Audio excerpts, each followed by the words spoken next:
Welcome to the pair program. This is another bonus episode of a mini series that we call How We Hatched. Today, we're thrilled to be joined by Luigi Lenguito. Am I saying that correctly, Luigi? Correct. Very well. Awesome. The CEO and co-founder of BforeAI, a company that's pioneering predictive cybersecurity. Luigi's journey spans over 2 decades in global tech leadership, from building massive P&Ls at Dell to integrating multi-million-dollar acquisitions, and now building a startup that's flipping cybersecurity on its head. And a fun fact I have to mention, he's a former Formula 3 race car driver. So I could officially say that is a first on the podcast. Luigi, excited to have you on the podcast. Thank you very much for the invites. Really appreciate the opportunity. Thank you. Absolutely. Now, before we unpack your journey in the mission at BforeAI, let's start with something a little bit lighter. What did Luigi Lenguito have for breakfast this morning? Just a coffee, actually. I'm in the hotel, and so I took it very quick because I had a few calls. I'm in San Francisco today, so I had call with the East Coast and with Europe to do. So not much time to jump on full breakfast. The coffee, the meal of startup entrepreneurs. That's right. Yeah, me being Italian is actually even more embedded in the DNA. So. I love it. All right. Well, in true How We Hatch fashion, before we get into the innovative tech that you're building at BforeAI, we like to rewind the clock and hear a little bit more about the entrepreneur that's building the startup. Where did you grow up, and what were some of the early experiences that pulled you towards technology? Yeah, well, I guess my name and my accent has already given it away. I'm Italian, born in the south of Italy, moved to France 25 years ago because of the passion that I have for IT. My father put me in front of a first IBM PC in the south of Italy when I was 4 years old. And I still use the keyboard, the clicky mechanical keyboard that PC had 43 years later at the exact same. Working with MS-DOS configs. Correct. MS-DOS 1.0, IMM.6, and all the other stuff. I love it. Yeah, so basically, learned by doing, spent probably 80% of my life in front of a screen. And very passionate about the IT. And then when I moved to France, it's because I got hired by Dell Computer. So I worked first in tech support. I stayed at Dell for nearly 20 years. So very long career in this large company with very good entrepreneurial mindset, and did many different roles from marketing to sales, product development, product management, merger and acquisition, software sales. And then, maybe now, 5 years ago, I was celebrating, actually 7 years ago, I was celebrating 40 years old. I always had dreamed to retire at that age. So I left and I went back to that passion that you mentioned, right? Speed and the cars. And so I went back on track literally for a couple of years, enjoying all the different circuits in Europe. And as I was doing that, I was thinking, okay, what I'm going to do next. And cybersecurity startup was kind of the, what I wanted to do. I wanted to create my own thing. And I was very lucky that I got invited by a research program that they were doing research to startup exchange in terms of technologies, where I also met my co-founders, and then the rest is history, as they say. Very cool. Well, what was the name of the research program? The research program is a Qatar Computing Research Institute, Research to Startup. So it was in Qatar, in Doha, that I had been maybe 5 or 7 years earlier when I was doing my executive MBA.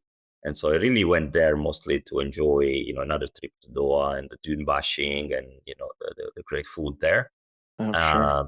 But, eventually found the right technology and decided to start a company with it. Yeah, that's awesome. I feel like that the need for speed, right, from your racing career translates well into startup building. Yeah, and even more so on this specific product that we do that is all about, predicting and disrupting attacks before it happens. So really, I couldn't find a mission that was more aligned to my own passions. Yeah, anticipating every curve, every turn. Correct. What, as an entrepreneur, is that something that runs in the family? Any of your parents or anything? Were they entrepreneurs? Yeah, so my grandfather used to have a factory making mechanical pieces for cars and satellites that then my father inherited. And so definitely I looked at them at the time as entrepreneurs. But then, this my father factory actually went bankrupt for a crisis in Italy at the time, and I decided, that's definitely not something I want to do because it's too painful. What happened after, and so it kind of I was away from it for many many years, but obviously the bug must be in the DNA, like the coffee. Yeah. So. We run a lot of episodes that speak with startup founders that came from big tech, and we always love to hear what are some of those things that they brought with them, but what are some of those things that they had to kind of leave behind or forget Sure. about. Talk to me a little bit about that. After spending 20 years between Dell and Quest. What were some of the things that you felt were beneficial to you in starting up something new? And then what were the things that you felt that, you need to kind of Yeah, unlearn? I would say that first of all, having been so many years in such a successful company, very well structured company, great culture, for me it was a school, basically a school of business, like I don't Yeah. think any other. So I think one of the pieces that I brought with me is what good look likes, right? So how you set up a sales team. I know how very sophisticated sales team can get run, how marketing, right? Because we were doing very sophisticated marketing and so on and so forth. So is that kind of, you're not in search for the best. You know what the best look like, so you know how to get there. I would say on the other side of this coin, there is obviously the fact that you have to do it with minimal resources, is your own cash, is the scrappiness and the lean approach that even in a large company so cost focused as Dell was.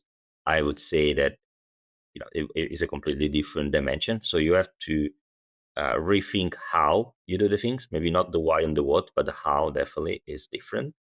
One other thing that I definitely would not, and I do not regret, kind of leaving way was PowerPoint slide creation. I was very good at it, but it's one of those things where you're great at it, but you don't want to do as much as it is. That's right. Um, and then on the other side but I do have the executive communication skill that I think greatly facilitated, me raising funds or, you know, managing the board since the very first meetings in a more professional way, and that's a feedback I got from our board members. So I think a long story short, there's a lot you can bring from corporate into small companies, but you have to be very intentional on what you leave behind because Hmm. definitely not everything can be translated. Yeah, the resource constraints is the biggest common theme that we hear from folks of, no Mhm. longer do you have that support engineering testing team of, 20, 30, 40 people. You kind of have to, help navigate that with a much limited team. One thing that does come to mind too, though, is the relationships that were built along that 20-year journey leading up to, before AI. Were some of those relationships, did they kind of help solidify some early customer wins, in the early days of before AI? Yeah, so I have to say, yes and no. So no, from the perspective that I never operated in the cybersecurity space when I was at Dell, so I don't necessarily have that type of contact with CISOs and the like that would have been useful. And in fact, all our customers, we found them from scratch, basically, not any relationship with them. But I definitely have leaned on some people from my past careers for as we were setting up the company to get help. I've actually hired a few of them in the Yeah. company as well. I think about maybe 10% of the company now is ex-Dell people, because I did Mm. appreciate some of the the cultural elements, and of course the people that I've known And I do have a roster, another 50 people that I love to hire at some point in time, when we have the means or the need, that come from that experience, right? So I would say definitely a great asset, that career for the development of Before AI as well. Very cool. Yeah, tapping that alumni network for recruiting is invaluable. When early stages, you're doing most of the recruiting as the co-founding Totally. team. All right, yeah, let's talk about Before AI. For those that maybe haven't heard about you before, give us the quick rundown. What is this predictive cybersecurity, and how does your platform stop attacks before they happen? Yeah, I think it's important to see where this started. When 5 years ago, what I was seeing is an industry that was going toward extreme detection and response. That means basically having systems that identify in real time cyber attacks to then remediate them. Unfortunately, nowadays, that is gone to me to too much of an extreme.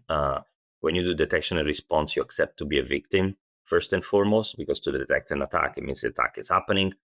And I don't like to be a victim. I don't think victimhood is a good mindset to approach technology resilience. And so at the time, my thought was, okay, in 4 or 5 year times that it will take to build the company, probably the industry will be seeking for something different than this full reactivity. So let's work on something before the attack. Hence the name of the company. And so what do we do? And the technology I was mentioning earlier, we got from that research institute. It's very similar to a weather forecast, but for the internet.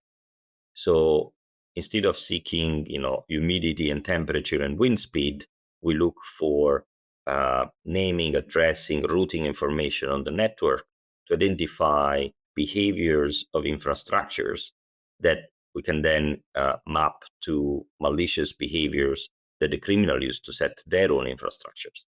Today, pre-crime, that is the name of the product, is able to identify sources of cyber attacks a median 3 weeks before the attack happen, up to 9 months in advance for more sophisticated infrastructures, with a accuracy of 99.95% of the time. It's so accurate, in fact, that we can guarantee our prediction. So if a customer get hit by an attack because we missed doing a prediction properly, we'll pay them back our contract 10 times.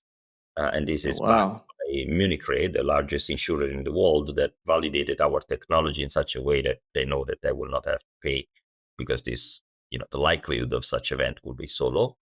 And the technology is used either for protecting networks as what we call a predictive attack intelligence feed, where we send a signal about the future attack directly into the security systems that our customer have, like firewall, email filters, CMSOAR, and so on. Or it can be used as a technology for protecting from future impersonation attacks. This is mostly for brands, executive products, where the criminals use the trust that a brand has to trick someone into a fraud or into leaking credentials or leaking information that can then lead to an account takeover. In this case of brand protection, we not only identify the future attack, we are able to disrupt it and block it in minutes, so that no victims is made. And I'm happy to report that today we run at about 25 million people saved from fraud and scams daily, thanks to Before AI, and thanks to Wow. the customer that trust us in delivering this technology. That's really cool. Yeah, we see it quite a bit in the recruiting space, actually. A lot of this fraud impersonation of being a representative of the company, getting applicants to submit confidential information, social Absolutely. security numbers, what have you. And it's a big common problem. You see it more and more on companies' career pages where they will say, any contact that doesn't come from us directly, we want to make sure that you're privy to Yeah, it and report it. one of our customers, Atlassian, the global software company doing Jira, Trello, Loom, and Confluence. And that's exactly the use case that we protect them from, is hiding scams. Big waves of this type of campaigns, of this type of attacks are ongoing since a couple of years.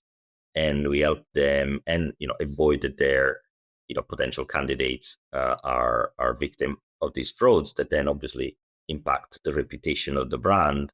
Because when you're a victim of a fraud, the first thing you think is, why didn't they protect themselves better so that I wouldn't become that victim, right? So nowadays, very, very important. In fact, I'm here in San Francisco to attend an event on brand safety. And one of the panels that I'll be animating is about, a new surge of scams where the store associates of luxury brands are being impersonated to steal money from the customers that they know so well, regular customers to the shops and so on. So it's definitely a plague that the criminal are, keep innovating on. So. Yeah, and with the surgence of deepfakes, right? It's become we had a guest on previously that is all about trying to work towards stopping deepfakes and the ramifications. It's getting very scary if you think about some of the technologies stemming from China, specifically from ByteDance. It's pretty impressive and it's terrifying at the same time. It is, and first of all, we have to recognize that the technique of the scam is not new, right? It's impersonation, it's romance scam, pig butchering, and all these things. They worked maybe 100 years ago on a letter or, in person. Then more recently, email and social media have been the most, common way to spread this kind of campaign. Now we have deepfake. The challenge, I would say, deepfake videos, deepfake especially creates is that the human brain trusts the eyes more than any other, function, just because of our legacy instincts, right, of having to survive in the jungle and stuff like that. And so the challenge is that deepfake override most of the logic controls that the brain has. I want to hope, and that's kind of my um, maybe positive, energy, that because these deepfakes are becoming more and more widespread, and because we see the power of these technologies, that then maybe the level of trust that we have toward online media will start to reduce. Maybe it's gone too far, right? Nowadays Mm-hmm. everybody trusts everything that they see online, and Okay. we know that most of it shouldn't be, right? So probably we have to go a little bit, at the in back in time where, in fact, actually, if there is a measure that's very interesting, when you look at the rate of fraud, we always think to elderly people being a victim of frauds, but in fact, the stats shows the young people are more victim Mm-hmm. in percentage. Of course, elderly people, experienced people will lose more money because they have more money to lose, but from a rate of falling into into the prey of the attack, young people, because they are digital native, trust digital sources more, are much more victims of it. And so Yeah, they're hooked on social media, so they believe, what totally. any sort of influencer might tell them. Absolutely, yeah, definitely, and unfortunately, not just the influencer now. These fake, investor for crypto Yeah, scams, and then, fake, financial transactions. fake celebrities selling, tickets or asking for help. Lately I Right. saw a story of a lady losing, all her savings, more than $800,000, triggered by a deep fake of, I think, Brad Pitt in an hospital bed asking her help. Yeah, unfortunately, these criminals are pretty good with their techniques, and often people think, oh, this only apply to stupid and ignorant people that become victims. It's not true. There are bank directors, finance experts, cybersecurity experts. Everybody can become victim, and we should not blame the victim. We should blame the criminals. Right? They are unfortunately ill-intended, very good at what they do, very focused. Anyone can become victim very easily. And I often give as a recommendation to people I know to always change medium. So if you get a communication through WhatsApp, or call back that person on a phone number that you have in your contact list. If you Yeah, receive a message through text, well, write them through email to confirm whatever they are asking for. If you yeah, receive a message through email, perhaps respond via WhatsApp. Again, you choose the next medium. it's unlikely the criminal have control to more than one medium of that person. And so that actually, this dispel, plus it introduces a little bit of a lag. The biggest risk with scam and fraud is the sense of urgency that the criminal put, right? To say, I'm the CEO, I'm writing you because I need the gift card to pay this supplier, right? So Yeah. is that kind of authority and urgency that try to trick the people in making fraudulent transactions. Yeah, it's really helpful feedback to switch up the medium from whatever they're originally contacting you with. And it's an easy Super. one that everybody can implement, right? So another one, it's to have at least with the very close people like your relatives or your family, a secret word that you can use to validate, right? A word that doesn't have to be easily to guess. Of course, it has to be related maybe to some event in your past that nobody knows about, and so on and so forth. Right? So this way, if you want to validate, you just ask that word, and this is a very common security measure that can be, again, I'm very passionate about technology, and we build technology for preventing fraud and helping against scams. But we should also recognize that it's not only technology that will fix the problem. It's a mix of technology, people, and process.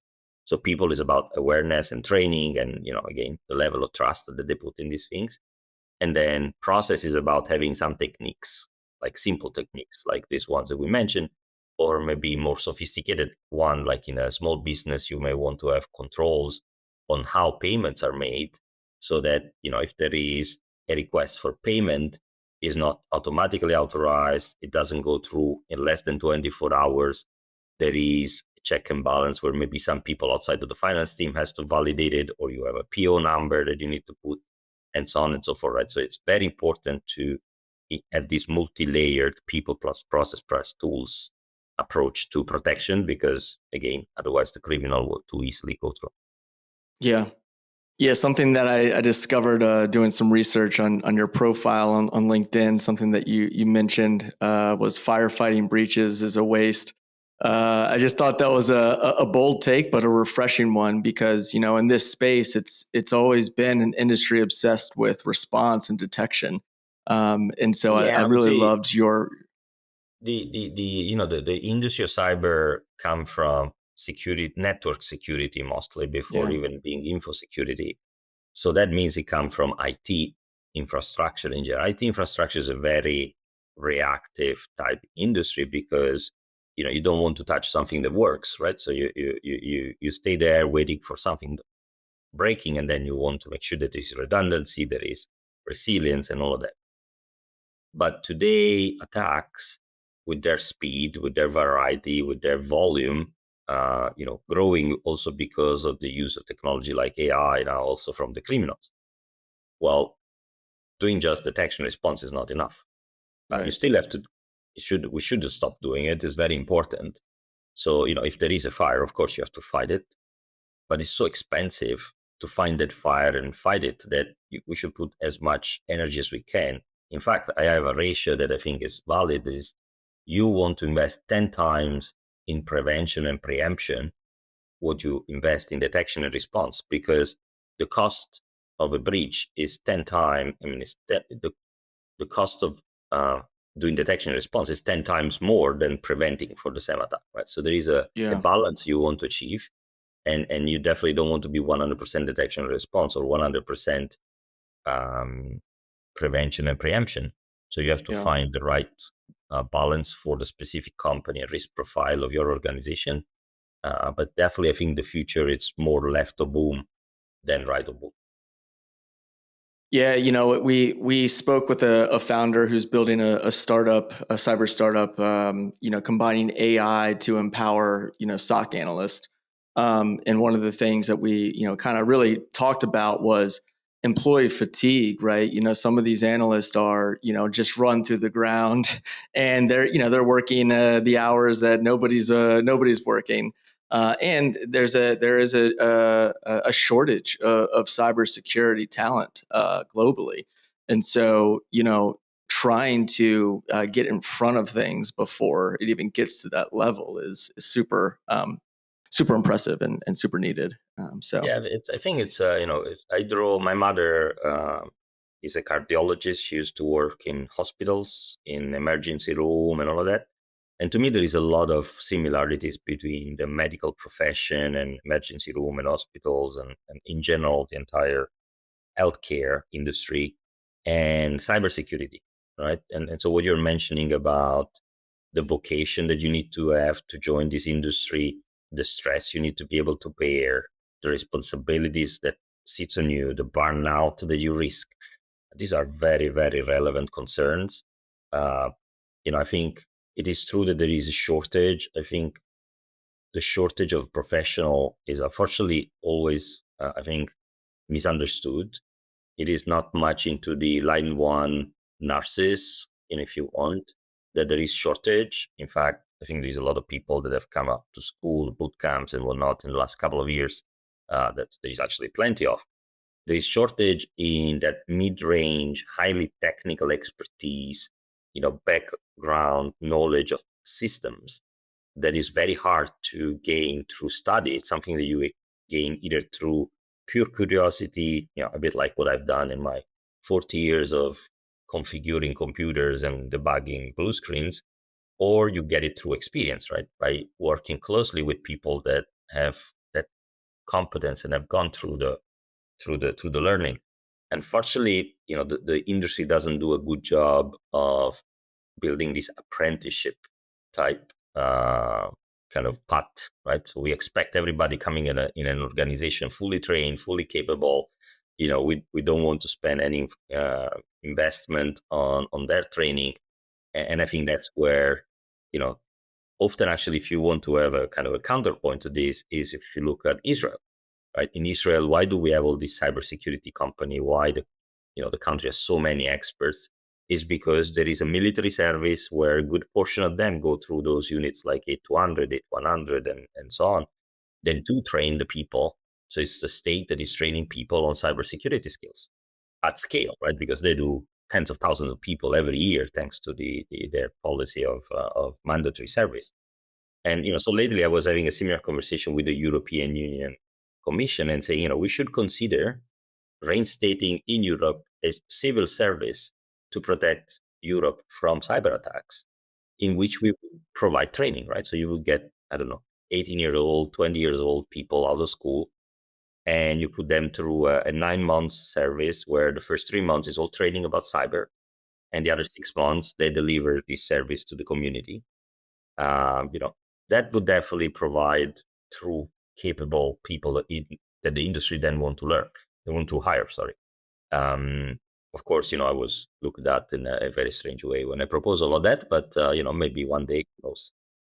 I mean, it makes sense, I mean, cyber warfare is equally as dangerous as, if military warfare. And so when you think about the investment we put into, speaking in the States anyways, our Department of Defense, it is a huge focal point. Where we lack is somebody could easily go and, infiltrate a critical infrastructure company here that, puts the power out, across, Yeah, but multiple even cities. without going to this type of extreme, I think even in this industry, we kind of are too romantic about this concept of the state actors and the state threat persistent actors. If you look just at scam and fraud, right? So, this is some reports like FBI IC3 and similar report tens of billions of losses to scam and frauds in the US alone. Now, we also know that people reporting such things are a very small percentage of the one affected, depending on who, on the stat you use it's between 3 and 5%. So now we are looking at an actual industry of the scam and fraud is probably 100 billion plus. And this is like an attack to the country, economic attack to the country, because this money then land into gangs in the east of Asia, where they use this money to produce drugs, invest in other type of crime, maybe found bad states like North Korea that is recognized being funded by cybercrime and so on. So to me is yes cyber warfare, but it goes beyond the pure legacy definition of war.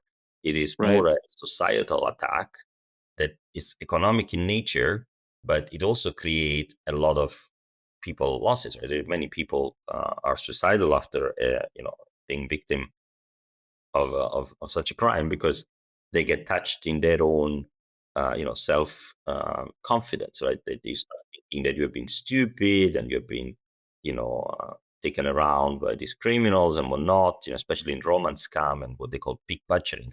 This is very, very, very, very impactful on people. And part of it is also because, unfortunately, the community tend to blame the victim rather than the criminals. I Right. think that's a big change of mindset that we should all push, especially in our industry. And even, I'm looking in, we are in these days in which in UK you're having all these attacks against retail chains, right? This last week, and you see a lot of chatter in cybersecurity experts blaming, they were not ready and they didn't invest enough and this and that and so on. I think that's very bad. Just pointing the finger. Yeah. Yeah, first of all, these people, these teams are in the middle of the trenches fighting the attack as we speak. The last thing they need is finger pointing at them, saying that they weren't good enough. The Yeah. second piece is you have no idea what's going on. So how do you can possibly even measure it? I hate this kind of ambulance chasing, if you want, right? That happen in this industry more often than not. And so, you know, up to us to, kind of inspire in a different way, not talk about this thing from the angle of the victim, but rather, what can we do to deter the criminals? How we can disrupt their activities, how we can take down their infrastructure, how we can defend actively. I think that's the future for me. And also, because of all the AI and other technologies, we need to move from the pure defense and prevention into this concept of preemption, where you target specific attack, and active defense, a little bit like an Iron Dome, right? If you don't get attacked in Tel Aviv, the Iron Dome doesn't move.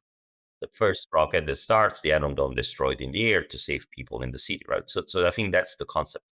It's not a hack back, fight back, or anything like that. It's more about that middle ground of having a response in case of attack that stop the attack before the attack hits. I think that's the future of our industry. Yeah, it's great perspective. You recently closed a $10 million Series B round. Congrats. What were some of the keys to getting investors buy-in around this unique approach to cyber defense? I think first of all there is a market trend. And Gartner last year came up with this category called preemptive defense, which obviously we are part of. They gave us the cool vendor. I think what I was seeing 5 years ago about the industry would guardrail to guardrail. Now we are in the bounce back type period is happening, and so that's the first thing. Our investors are specialists in security, both Sin Venture and Titanium that were part of these last two rounds, and so they know that the market is evolving in this direction. Of course, we have attraction and great customers, so we prove that not only we know what should be done, but we're actually doing it, and we're getting recognition by very sophisticated customer for you can find on our website to that this technology actually impact. And then I think as an investor, the team and the quality of the people does the rest. And I'm not trying to brag about ourselves, but definitely we have a very strong team with my co-founders, with all the team we have hired in the last few years. That is definitely breaking new grounds with this concept of using prediction models for applied to the whole internet to provide future attack information. Yeah, I mean, we encourage humble brags on this podcast, so no worries on that front. What are you anticipating from a scale perspective at this point, and maybe just paint a little bit of a picture in terms of because you have a global presence, and a lot of that is, I think, based in Europe. Is there plans to maybe expand in the U.S., or what are you anticipating in terms of how some of this is going Yeah, to so fuel scale?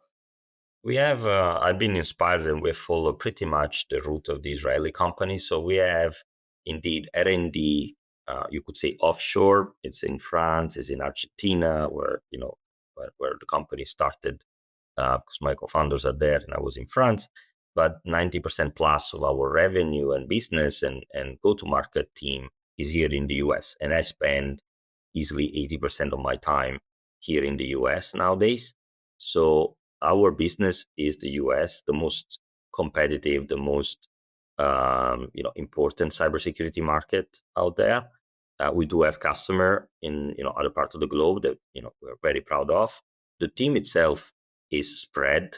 We are fully distributed. We have no physical office technically, so the team is in 26 different countries at the moment, and that is really something that we have we have kind of enabled through the culture of the company, the system of the company, because I'm a big believer that multiculturalism and diversity is a superpower in this industry in general, in business, in this industry more specifically, because we have adversaries that are indeed not diverse, right? The rate of women in criminal groups is very, very small.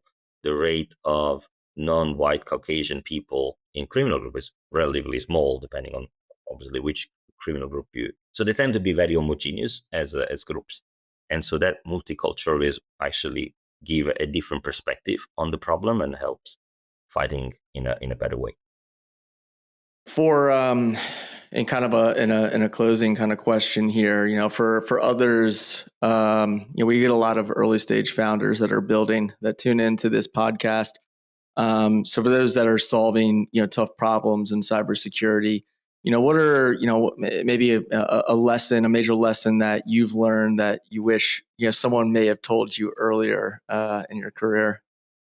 Yeah, first of all, two books that I highly recommend, and I wish they were there the first day I started. First one from Ross Haleliuk, that is Cybersecurity Ventures, and he speaks about the market, cybersecurity builder, sorry. It speaks about how to build a company. If you have to build a company in the first place, not everything deserves having a company, much less venture back. So it goes into great details, and Ross is really, really passionate about the industry and the startup world in cybersecurity. So great advice in that book. The second one is called The Battle for Your Computer from Alan Arvatz.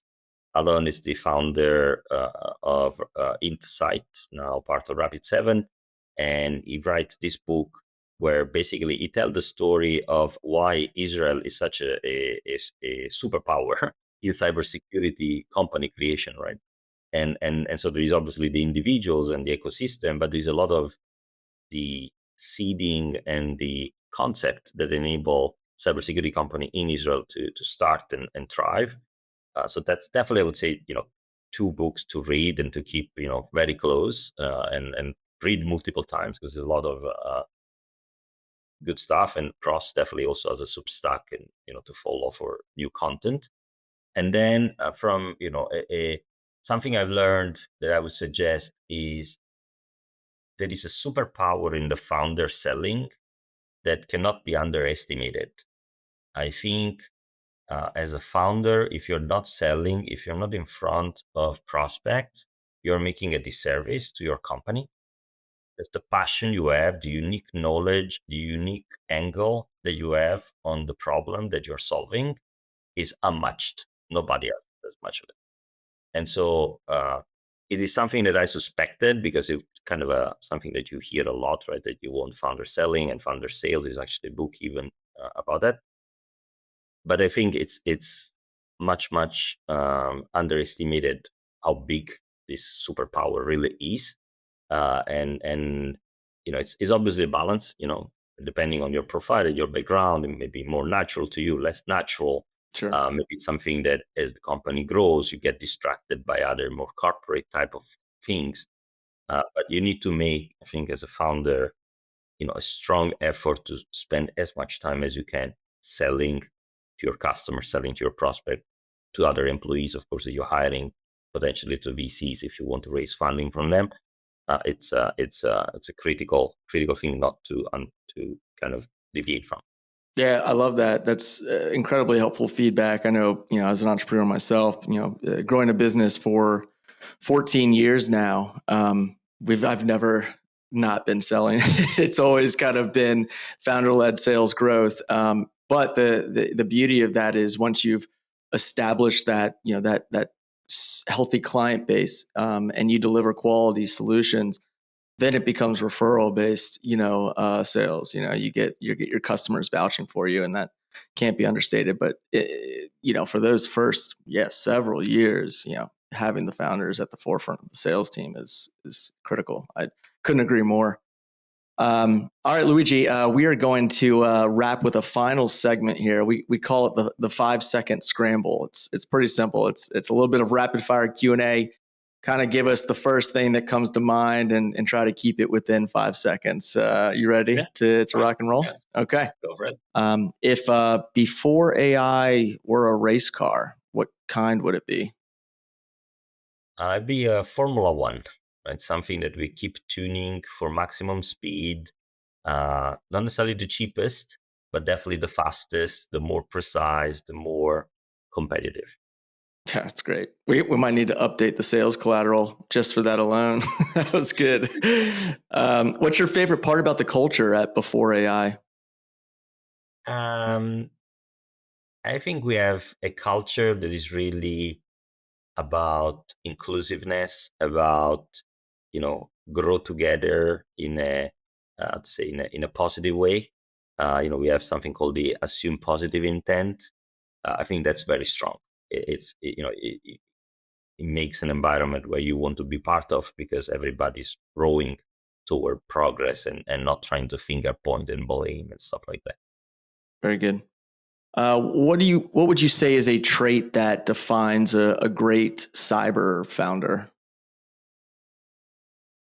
I would say stamina. It's very hard market, extremely hard buying process, very demanding customers. Is and no rule of other market applies straight to it. From other B2B enterprise, for example, and so on. So it does require, a lot of stamina from the entrepreneur to push. And I think it does work and it happens because it's a very purposeful industry, right? So you ultimately are protecting people, protecting assets, fighting the bad. And I think that is what helps. If you have that motivation, that passion for this purpose, then you'll make it. Very nice. We have a lot of technologists that tune in. What kind of tech roles would you say that you're going to be hiring for over the next 6 to 12 months? Always the same: data scientists, data engineers, um, SREs, site reliability engineers, software developers. That's core. Albeit, the news make you think that AI will take over, but I just don't see it yet. Definitely the quality of the code generated by AI is far, far, far, far from what humans can generate at the moment. And so I think for very long time, anyone that can touch data as definitely a job to find easily. And these are remote across the globe? We distribute it. Yeah, we have no office, so they can be anywhere. Very nice. What's your go-to espresso order? Cappuccino. Cappuccino. Yes. Espresso only in Italy because otherwise it's too much water inside. What's the most memorable race that you ever competed in? Probably one of my best results was a European Championship for go-karting, and I was second, and the third was Jenson Button, would then become Formula One champion with Bar. And so I can say that I beat the Formula One champion on track, right? So that's fantastic. What would you say is one of the underrated cities globally for really impressive tech talent? Oh, for tech talent, Istanbul. I would say it's a great city, by the way, to visit as well. But they have fantastic university. The people are really, really skilled, and fun to work with as well. Turkish. And I think underestimated ecosystem as well. I've been invited a couple of times to what they call the takeoff event, where it's kind of a sort of a web summit, but for Turkey. And I was very impressed by the technology, the passion of the people, the smiles, and of course the food that I love there. Yeah, very interesting. All right, and the last question, and I might already know the answer to this based on your story, but what was your dream job as a kid? Well, definitely, more than Formula One driver, for sure. I Yeah, haven't, and with an objective becoming Formula One champion that I've not abandoned yet. Only, my focus now is in buying a Formula One team to become Formula One champion with the team. there you So go. that will be, the next venture once before AI is in better hands. But still far away. Dreams. Better. Sometimes dreams you have to have them. You will probably never reach them, right? So. Yeah, well, we'll be keeping tabs on that dream team that you'll form at one point. But In the industry, I have good competition. Right? There's George Cutts at CrowdStrike and a few others that also race. Maybe one day we'll do a full cybersecurity CEO track race, and we'll see who's fastest on track. We know who's fastest on the technology already. So. well, send me the link to whatever race has got coming up. I'd love to participate and as a viewer. But Luigi, this has been awesome. I wanted to thank you again for joining us, and you're building a company that's reimagining what defense in the digital age looks like, and I think that's super important. So we're cheering for everything that you and the Before AI team are building, and thank you for joining us on the Pair program. Thank you very much, and I really enjoyed the conversation.